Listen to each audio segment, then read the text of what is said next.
Welcome back to the Deep Dive. Today, we're navigating the complex, often bumpy, but definitely exciting road ahead for everyone in trucking. Yeah, it's a lot. This isn't just about hauling freight anymore. It's really about understanding all the twists and turns that are, rapidly reshaping your daily grind and your career long term. Absolutely. From policies coming down the pipe to tech that sounds like science fiction but isn't. Exactly.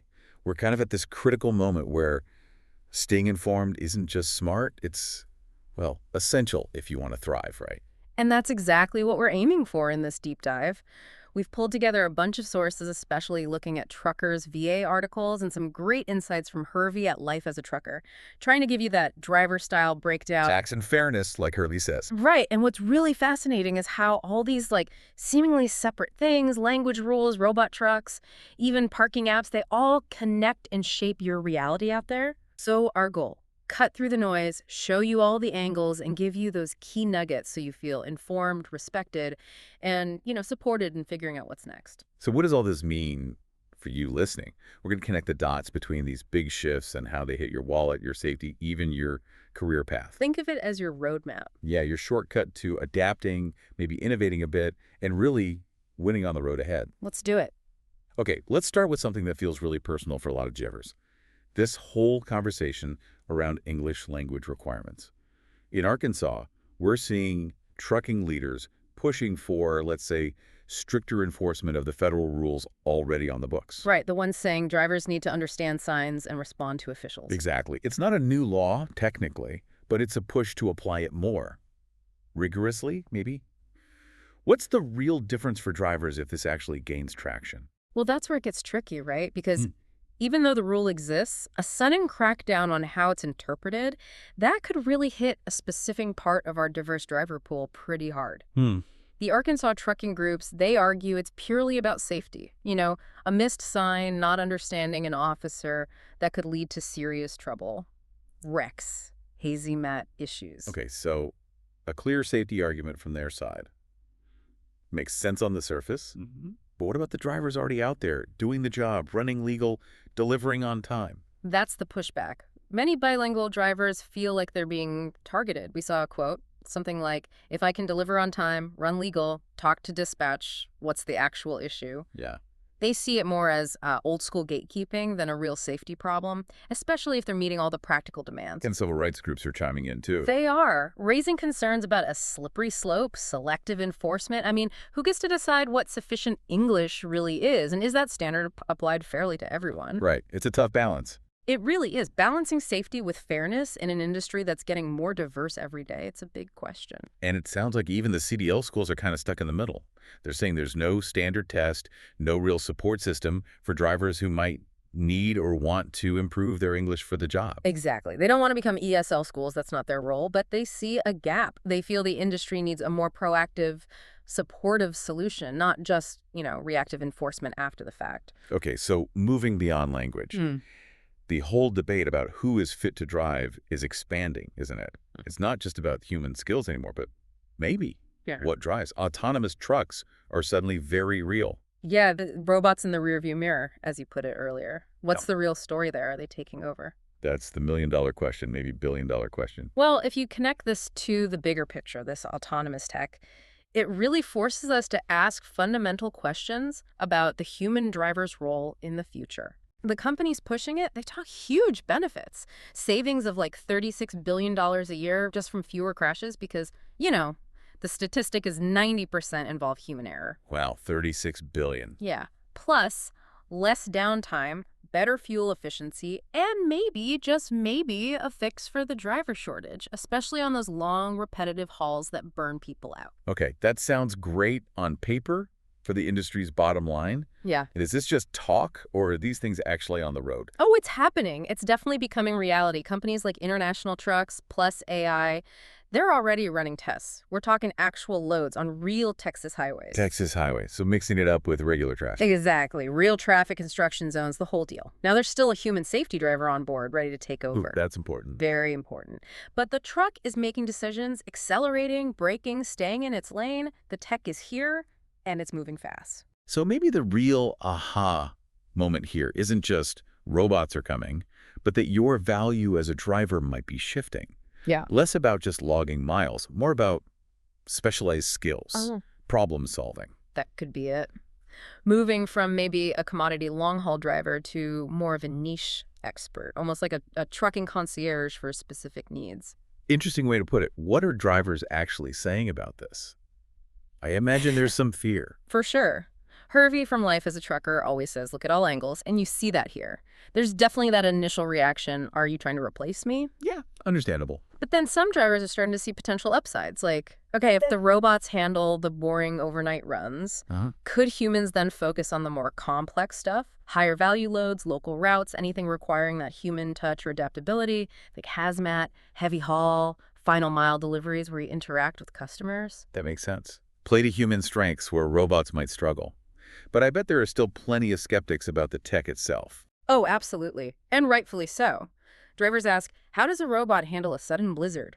Or a crazy construction zone that popped up overnight? Or just, that unpredictable four-wheeler cutting you off? Good questions. Real-world chaos. Exactly. The tech isn't perfect, not by a long shot. And that's where human judgment, experience, adaptability, that's still golden. The key takeaway seems to be that the most successful drivers going forward might be those who adapt their skills alongside automation, not just fight against it. Okay, let's shift gears again. Beyond the cab, let's talk money. Financial pressures. There's this new debate stirring about federal subsidies. Some critics are saying they unfairly prop up trucking compared to, say, rail or barge, which they see as greener. Yeah, this isn't just Washington jargon. This could actually hit your wallet. How so? Well, these critics are pushing for something called a mode-neutral freight policy. The idea is basically that every way of moving freight truck, train, barge should pay its own way fully. Pay its own way based on... Based on its impact. Road wear, congestion, emissions. They argue that even with fuel taxes, trucking doesn't cover its full share of those costs. Okay, I see where this is going. Right. If this kind of policy gains steam, it could mean new diesel taxes, maybe mileage-based fees, or just more regulatory pressure trying to shift freight off trucks and onto rail or water. And that sounds like a direct hit to the driver's costs or the carrier's costs, which eventually means the driver's bottom line, right? Exactly. It raises big questions about fairness and just, economic reality. What's the industry saying in response? They're pushing back hard, as you'd expect. Yeah. They point to everything truckers already pay. Fuel taxes, IPA, IRP, tolls, the heavy vehicle use tax. It adds up. Not insignificant amounts. Not at all. And they highlight trucking's essential role, moving, 70% of all freight? Keeping things moving during COVID when other modes kind of stalled. Good point. Plus, they argue, hey, nobody's subsidizing us for the driver shortage or the parking crisis or these crazy insurance hikes we're seeing. Right. So the worry is clear. If operating costs go up even more because of new policies, shippers, and brokers, they're just going to squeeze rates tighter. And that lands right on independent owner-operators and smaller fleets. It always seems to roll downhill, doesn't it? It does.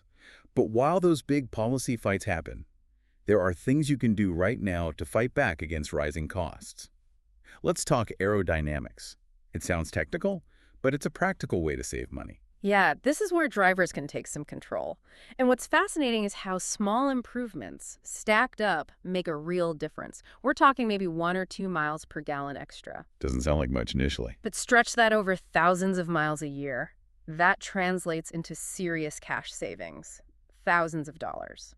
This isn't just fancy tech. It's about empowering yourself financially. So what kind of tech are we talking about specifically? There's a lot out there now. Companies like Flow Below have these tractor air kits, basically panels and wheel covers that smooth the airflow around the tractor wheels, reduce turbulence. ConMet has things like their Smart Hub and Aero wheel covers. They improve aerodynamics and give you data on your wheel end health. So efficiency meets maintenance insights. So it's not just fuel savings, but maybe preventing breakdowns too. That's a double win. Exactly. Then you look at trailers. Transtex offers side skirts, obviously, but also top kits for the back. They claim you can get up to 10% fuel savings combined. That's huge for long haul. 10% is massive. It really is. And then you have companies like ZF developing active systems like Aeroflex that actually adjust airflow based on speed or conditions. So how are fleets and owner-operators reacting? Are they buying in? Fleet managers, they see the numbers. A couple $1,000 for an upgrade, maybe 8% fuel savings. Yeah. The ROI is often just months. Makes sense for them. Owner-operators, Maybe a bit more skepticism historically, but more and more are realizing that fighting the wind literally costs them money every mile. Finessing it saves cash. Even maintenance techs weigh in. They often prefer the simpler, bolt-on passive designs because they're reliable. Fewer moving parts. Right. It all boils down to practical, measurable benefits putting money back in your pocket. Okay, from saving money to saving sanity. Let's talk about smart tools for daily life. That constant headache, finding parking, especially on busy routes like I-5, is there finally some real help on the way? This is a big one. And it connects right back to using tech, not just for the shipper's efficiency, but for your well-being, your time, your safety.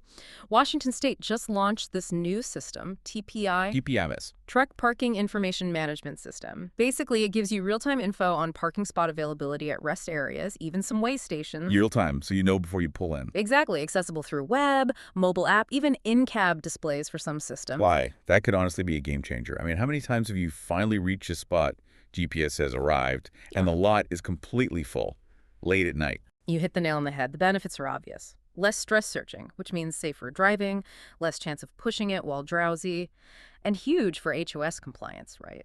Less drama trying to find a legal spot before your clock runs out. Absolutely. Plan your brakes better. For sure. Now, you'll still get the skeptics, the old school guys worried about tech replacing common sense or what happens if the signal's bad. But a lot of tech-savvy drivers see it as long overdue, assuming the data is accurate, of course. And what about owner-operators?